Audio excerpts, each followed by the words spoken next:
Où vont les fonds destinés à la lutte contre les migrations irrégulières? La question agitée dans cette rencontre, en réalité, des résultats peu probants ont été enregistrés à Kolda. En tout cas, pas de résultats palpables à la dimension de ce à quoi on pouvait s'attendre. On ne voit rien si ce n'est pas des réunions. Et puis quand tu pars à la réunion, qu'est-ce qu'on te donne? Les bonbons, les biscuits, et puis on te donne un coca. Et puis quand tu vas rentrer, on te donne 5 000 ton transport. Et puis ça, c'est tout. Et nous, on ne comprend rien. On ne comprend rien et puis on souffre. L'État, il nous dit qu'on ne doit pas voyager. Il faut qu'on va voyager. Des migrants de retour et en séjourné dans plusieurs pays d'Afrique. Certains sont rapatriés de l'Europe aujourd'hui encore, déterminés à reprendre le chemin de l'immigration clandestine. Cette enquête restituée révèle la situation de référence des migrations irrégulières dans la région. On note toujours des départs, massivement d'ailleurs dans les départements de Vélingara et de Médina Yoro Foulah. La plupart des jeunes qui migrent, c'est entre 25 ans, 35 ans, 35 ans, 45 ans.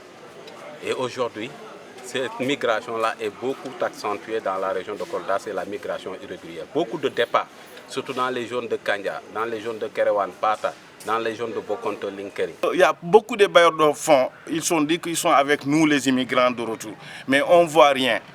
Pour nous, c'est la trahison, quoi. C'est ça qu'on peut dire. De la trahison, ressentent-ils, ils devaient bénéficier des financements. Et voilà qu'ils attendent depuis des années, rien de concret. Où vont les centaines de millions injectés dans la lutte contre les migrations irrégulières? Certains proposent un audit pour voir plus clair. D'autres, eux, trouvent la réponse dans l'harmonisation des interventions. La pertinence aujourd'hui, ça serait d'abord de regrouper tous les acteurs qui interviennent sur la migration. Et cela va permettre une harmonisation des interventions des acteurs. Ça va être une synergie d'action et on pourra faire donc une évaluation et au suivi des différents financements ou bien des différentes interventions des projets et programmes. Les migrations irrégulières, le phénomène a fait beaucoup de victimes à Kolda.